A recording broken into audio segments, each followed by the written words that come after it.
Hey everybody, today is Halloween. So here in the Pacific Northwest, when I reach Halloween, I know that's my time for planting garlic. I like to start it maybe a week or so before Halloween to a week or so after Halloween, but today is actually on Halloween, All Hallows Eve. And we just decided that this is a great day because we actually had 27 degrees last night, but we actually have a pretty decent day. So what you see the garden guy doing here is he's smoothing out this tank. We're going to show you how we plant it in some tanks this year. We're trying to do a rotation, so first time planting in these tanks. So he's smoothing in some compost that we have there and just kind of leveling it out. He's picking out some of the bigger wood chips that are left because there's a few big wood chips in there, so he'll just kind of toss those down by his feet because we have wood chips down beside our feet. And then the next thing he's going to do is move up to this other tank that we've already done that to, and he's going to start planting. We've got some Enchilium red here. This is a beautiful soft neck. It makes a nice big bulb, and I love it because I like to braid. It lasts pretty well, but it tastes really good. It's from the, let's see, some indigenous people from this state, actually, by the, I think it's a Colville Indian Reservation, a Native American reservation, and they grow nice and big here. Don't do a whole lot to them. He's barely going to push these guys into the ground, because we are going to top dress it with a bunch of mulch type of compost, some kind of rough compost. He's trying to leave about 4 inches between each one. So he has to try to keep it relatively straight. And while he's doing that, I'm going to peek over here. Here's one of them that we've already finished up. A couple pieces of old garbage on it. But this is another tank that's got the Enchilium red in it also. And it's just it's a stock tank that's about, what do we say, 2 feet by about 6 feet. And we've got about 80 to 90 cloves in it. One of the things that you always want to do is try to pick out your biggest cloves.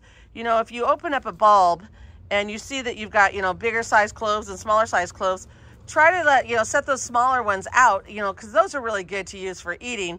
You may not necessarily want to plant those because it actually is a fact that, the bigger the clove is that you plant, that you're going to get a little bit bigger bulb. So if you're planting those minuscule little tiny ones that are in the center, you're probably not going to get as big a bulb with that.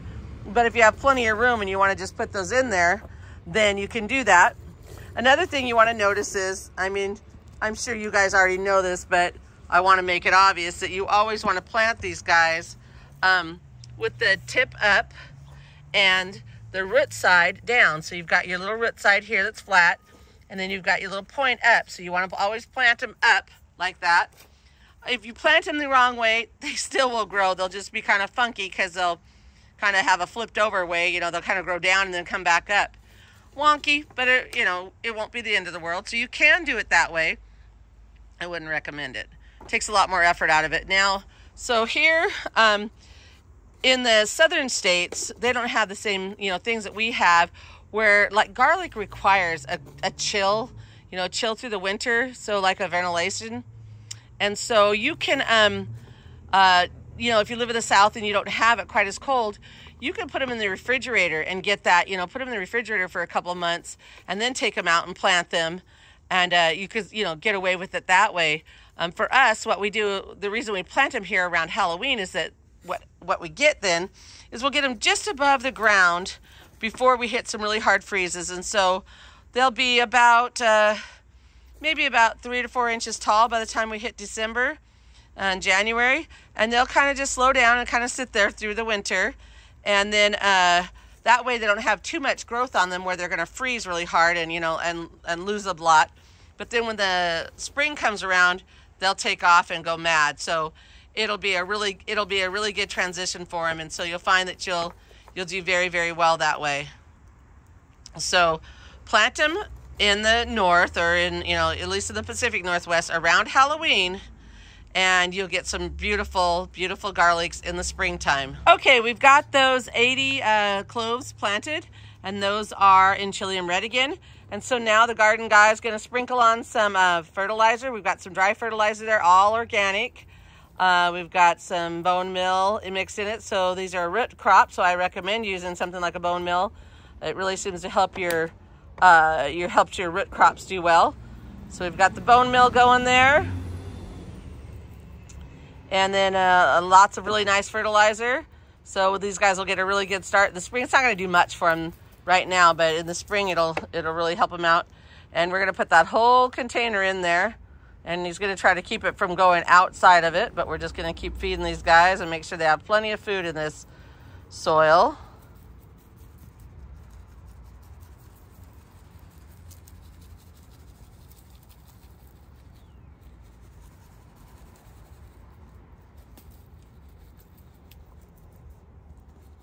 Pretty good. Like, well, it looks like he's feeding a chicken a little bit. Okay, and so now he's going to get that compost poured. Going to bring in another garden guy to help him pour that.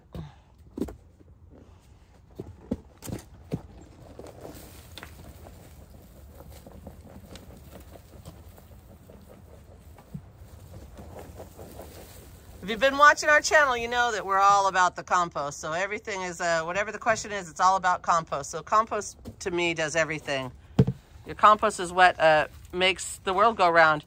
It's full of life, and this is very fungal dominated because I like the mycorrhiza, I like the fungal growth.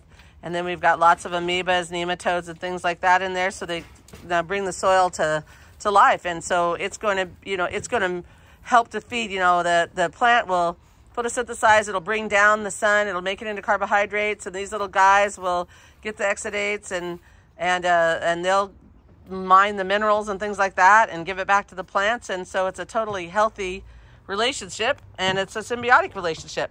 So the next thing they're going to do is that bed is planted.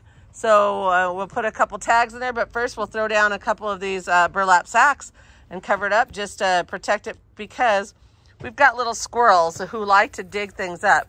So for about a month, we'll put burlap sacks over our stuff, because the squirrels don't even eat the garlic. They just pull it up to carry it around and drop it in the street or wherever, because they're curious. When you've moved things around in the fall, they're constantly, trying to hide their nuts places. So they're always into this stuff. So that is how we produce a garlic bed.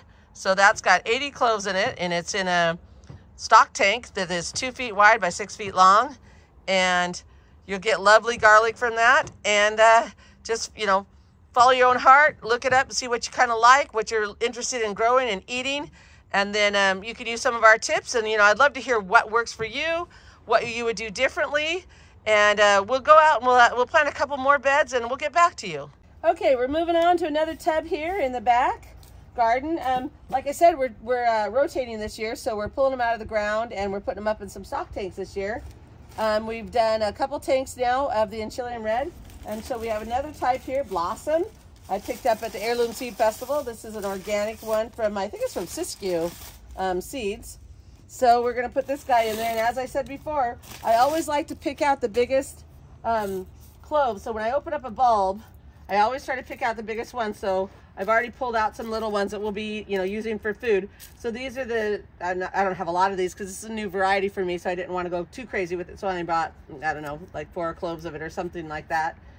But I like, I like when they're nice and big like this. So this one only has like, I think 4 or 5 cloves per bulb. But I like it because I'm lazy and I don't want to have to open up 150 tiny little wrappers. So it's nice when they're nice and big like this. So we're going to start here in the back. And we're going to try to put them about every 4 inches. We're not going to bury them real deep. We're going to put the roots down and then the pointy top up, like we talked about before. It's going into a new bed that has some woody mulch on top of it. And some people worry about that. I do not worry about the wood in it because I know that this is a good compost mulch. And it really is mostly just on top. If you dig down here, you'll see that, that wood is not down below there. So you don't have to worry about that. So just kind of set them on top and put them about every 4 inches. If you get carried away and you get them really close together, they're still going to grow. You'll just probably end up with some smaller bulbs. So use the bigger size cloves that you can, and then put them about 4 inches apart so you can get them as large as possible. All of those, because you don't get many with it. Looks like it's barely doing 1 row here, so it's nice to have the really big ones, but sometimes it feels like you get a lot more bang for the buck the other way. but trust me, it's nicer to peel these guys. So these are going to be marked at the ends of where I started them at, because we have a mixed tank. This one's going to have a few other kinds of garlics in it with it. So this is a soft neck garlic we've got here, Siskiyou. And let's see, what else do we have here? We have another one. This one's just called Siskiyou. So let's put this guy in. We'll start right here where we left off. Putting the root side down. Trying to pick the larger sizes. If we find some smaller ones, we'll kind of set them aside. Unless we get desperate, we're not going to plant those.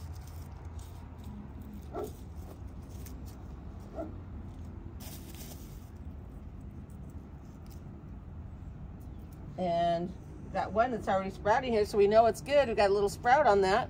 That's kind of a nice, so you can see what I talked about with the point at the top. You can see you got a little sprout on that guy. Probably won't plant him because he's small, but that shows you why you're planting the tip up, because that's where your growth is coming from. So, you know, different areas of the country, you're going to have different growing requirements and things. But for us, this is the perfect time to get them going right at Halloween time. Because you don't want them to get too big. If you plant them too early, you end up getting a lot of top growth, and then if you get a real hard freeze, it may take the plant all the way down. So that's why we try not to do it too early. You know, we don't have terrible freezes here.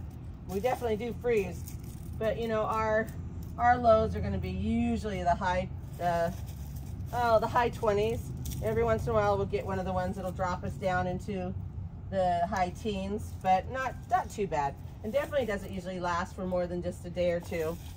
So I think I'm going to dump some of these guys out so I can go through them a little bit better. So yeah, so you know, just kind of do your own spacing, knowing that if you plant too closely, they're going to probably be a little bit smaller, but you can decide that for yourself, how much room you have. We do not have a lot of room, so I do tend to plant closer than most people do. When you're in beds like this, we're in a small urban farm. I think I've said this before, but my footprint here is about just what, 0.33 of an acre, so pretty small on a city corner lot basically. But every inch of our place is, I call it foodscaped, because if you can't eat it, it doesn't make sense to me to be wasting the growing area. So we try to put everything we have into food production. So, and I like to do soft necks because I think they're fun to braid. Generally, soft necks will last a little bit longer too. They have a better shelf life generally than a hard neck does. Hard necks tend to do better in the colder climates like up here, but you can grow either. You definitely can grow either. You know, you just kind of got to play around with it a little bit and see what you like and things. The hard necks tend to have more of the robust, I think, robust flavors. So you're going to get a little bit more of the gourmet varieties, you know, that people are really interested in, and you play around with them a little bit more. But they tend to only store for a few months over, like, you know, some of these soft necks, some of the different artichoke types and things like that will store up to maybe, you know, 9 months to almost a year, really. I have had some that have stored for a year. So you definitely can get a little bit better storage on some of the soft necks. But like I said, you tend to get a lot more variety and a lot different flavors with the hard necks. And that's why they'll call them the gourmet hard necks or whatever. But kind of funny, because most people don't even realize that there's different types of garlics, because if you go to the store, all you pretty much see at a grocery store is you really only see the soft necks imported from China generally. I mean, sometimes, you know, there's some out of California and things like that, but mostly seems like they're coming out of California. I mean, out of China and things. And I think half the time they say they're not coming out of China, they're still coming out of China. But not that I have a problem with China, but I'm just saying, you're kind of limiting your flavor. So if you want to like play around and get some different flavors and some different things, grow some garlic. You know, even if you have a 5-gallon bucket, just kind of, you know, play around with it and use that 5-gallon bucket and put in what, you know, put in a, oh, I would say in a 5-gallon bucket you could probably get 10 cloves in there or something like that. So, you know, I've done it in a 5-gallon bucket before. You can even grow it in smaller than that, you know, because you could do like 3 in a 2-gallon bucket or something like that. You know, just in a 1-gallon bucket you could put a couple. But, you know, if you plant a lot in like a 5-gallon bucket, you're not going to get a whole lot, you know, of size. But if you're not worried about the size of the bulb, you can do it however you want to do it. But I would recommend in a 5-gallon bucket, you know, no more than like 5 or 6, and then in a 2-gallon bucket you could put a couple in there. But I think we're just about planted up there. I think that's about all we've got room for in this one. And you'll see that I pulled out most of these. Here, let's look at these right here. Most of these are smaller. I tried to like just kind of look at this, leave the smaller ones. So we'll just take those and we'll turn those into dinner. Well, if I feel like peeling them, because these are the types I don't like to peel, because that is why we like to do the bigger cloves, because they're just so much easier. You know, I can peel one big clove, or I can sit here and have to peel, you know, 20 little cloves or whatever, you know. And sometimes they fool you, like this one here. It looks like it's one decent clove, and you think, oh, that looks pretty good, but I know there's more because I see the top has several. So when I look at it, if I planted those together, it's at least 2, they would come together, and I just end up with getting like 2 small bulbs that were, you know, really conjoined basically. So in this I have a good Ombre certified organic vegetable mix and a lot of bone meal. I like the bone meal again because bone meal really helps with root production, and this is a root crop, so we want to definitely get a good root production on this, right? So I'm pretty generous with this because I'm just kind of feeding this bed for the spring. It's not going to do much for them right now. These guys are just going to barely get going before they kind of sit and wait till springtime to come. But right now our big thing is we're just trying to get some good stuff, to get some good food there to get them started with. You know, garlic can be kind of a heavy feeder, so in the spring when we come back and show you the follow-ups on these guys, you'll see that, you know, they want to get a little bit of food in there. So we've got that. Let's grab the garden guy and I'm going to get some compost in there. Hold on one second.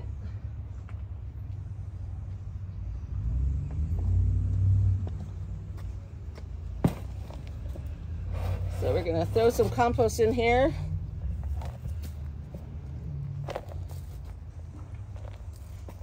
This is a good, nice, moist compost.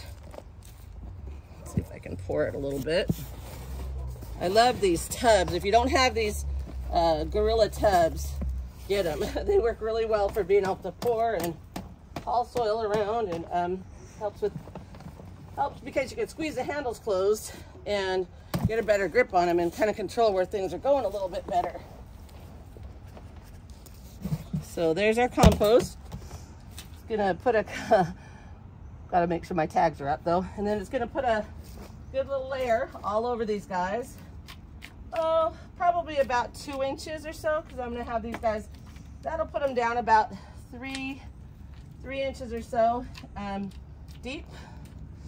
And then get these guys all covered up here. Make sure our tags are nice and at the top here. And this goes down here. And then we finish it off by putting a nice layer of burlap on it. And the sole purpose of this burlap, well, it gives it a little bit of warmth, but mostly because when I disturb the soil this time of year, the little squirrels go crazy because they're trying to find places to hide their nuts, and they think that I've done something that they want, and they'll come through and they'll pick up those little garlics and they'll scamper across the street with them, and they'll just leave them in the street or wherever because they don't eat the garlic, but they thought they had some kind of a great find. And then I end up having to go looking for my garlic everywhere and picking it up and putting it back. So that's how we'll leave it. I'll water it in really good once, and I just leave these guys alone, and I'll check on them in about 4 weeks. So we'll check on them about the 1st of December and see if we've got some growth and things going. And they'll get to a certain size, maybe 2 to 3 inches, and then they'll just kind of hang out and wait till springtime comes. And when the springtime thaws come, boy, they'll just hit the ground running, and they take off, and there's no stopping them at that point. So if you want to grow garlic, garlic is super healthy for us. It's a blood thinner. It is obviously so good. I mean, I always say to people, you know, give me a rock, garlic, and an onion, and you can make a meal with it practically, you know, because as long as you've got garlic and onion, there's just so much you can do with it. And yes, you can buy garlic at the grocery store. You could even buy organic garlic at the grocery store, but it's not going to taste the same as the garlic tastes that you grow here. It's not going to have the nutrition that it's going to have when it's grown here. So grow your own garlic. You know, just pick up some seed garlic. Make sure it's certified organic if you're trying to do organic like I am. And then just get it started. If you can't get it started right now, you can also start it in the spring. It may not get as big, but it's still going to grow. So Valley Growing Gardens is here to encourage you to grow your own food.